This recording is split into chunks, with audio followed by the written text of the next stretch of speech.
Bob, NCC. Hey, today we're talking about two things that most Christians have an extreme issue with. And the first one, the last video that we just did, was about prayer life. And this one here is number two, that I think is probably one of the most difficult things a Christian will ever have to accomplish. And these two things go completely against human nature. So this one here, number two, is love your enemies.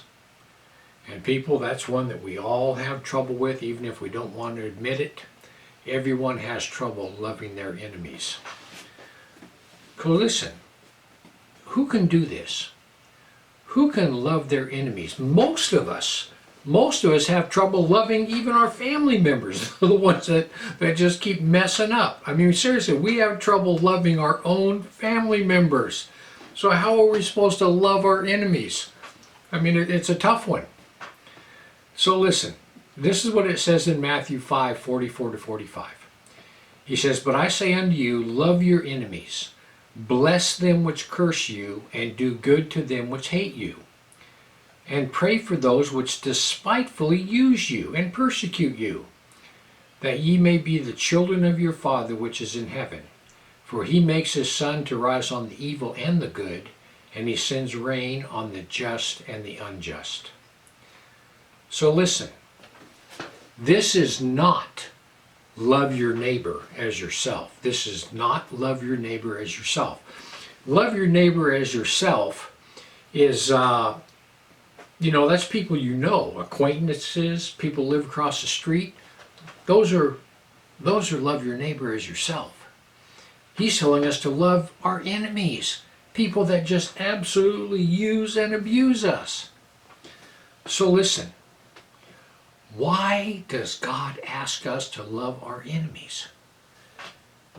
And the reason is because He does. He does. And we, as His children, as children of light, we are commanded to become like Him. He loves everyone, and He tells us that we're to become like Him. Therefore, we have to love everyone. People, do you know that God absolutely loved Adolf Hitler, Charles Manson, the most despicable people on this earth? God loved them. He created them. He loved them. I mean, at one time they were little bitty kids that just full of joy and peace. God loved them. But listen, God was very sad when Satan was able to take those two men, Charles Manson and Adolf Hitler, and totally confuse them and fill them with hate.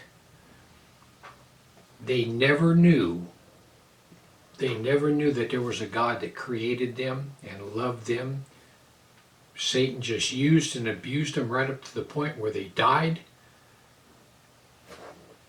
And then he had them. By the way, is Manson dead yet? I don't know. I know he's old. Anyway, a little tidbit there. Somebody, I don't know how to look it up. So listen.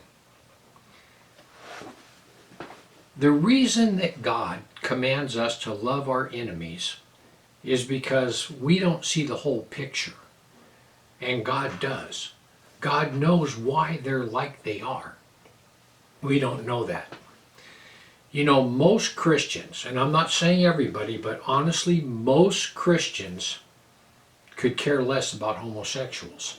It's one of those pet peeves that a lot of Christians have, a prejudice against these people. And one time I met a young lady, and we struck up a conversation, and I knew she was a lesbian. So listen, I just knew it. I'm from San Francisco. I can detect homosexuals even when they don't want anybody to know. And this lady did not want anybody to know that she was a lesbian. And I told her, I said, I know. And she says, "How do you know?" I go, "I just do." But anyway, she was also a professing Christian. And you're thinking, well, that can't be. Well, you know what? It can be.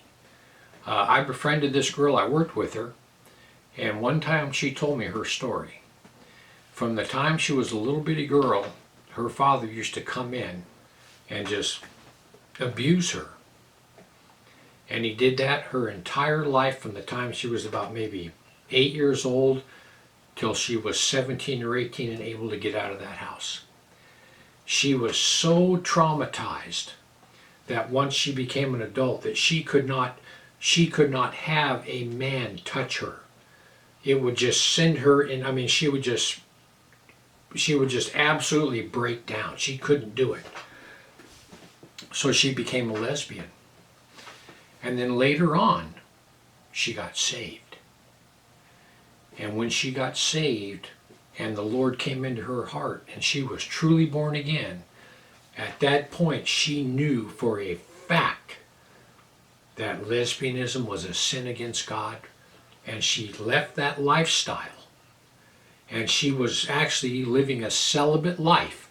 She still had all the desires because she felt, that she was a lesbian, but she knew it was wrong now that she was born again, and she left that lifestyle once she became a Christian. But she still couldn't be with a man because of what happened to her when she was little. And, I told her that God can heal her of all that, and we had a lot of good times talking together. And that's kind of where the story ended. I haven't heard from her in years and don't know what finally happened.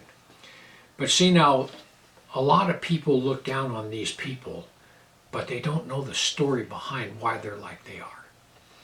So anyway, that's why God tells us to love everyone, because He sees the whole picture. We don't. And we all know the adage, love the sinner, hate the sin. That's where that comes from. So listen, God commands us to love our enemies. And not that many of us, honestly, especially in America, we really don't have enemies that are out trying to kill us. I mean, we have enemies within the government and all that, sure. But we're still supposed to love them.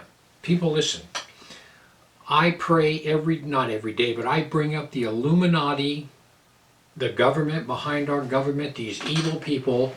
I bring them up all the time in my prayer life. And I ask God, I say, Lord, would you please send revival on these people? I pray for the individual, not the organization. I pray for the individual, Lord, that you would have them come to know you.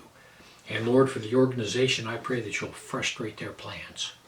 All these evil, wicked people that we hear about, I try to pray for them all. Whenever I hear about something, I pray for that person. Not the sin, not the evil that they've done, but the person within that person.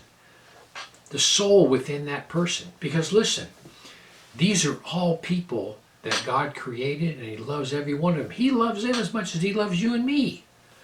But Satan has managed to bind them and confuse them, and they don't even know what's going on. So anyway, that's why we're supposed to love our enemies. Because God does, and we're supposed to become like Him. Anyway, I just want to give you something to think about. Heaven or hell, you choose. Just remember, once you take your last breath, it's a done deal.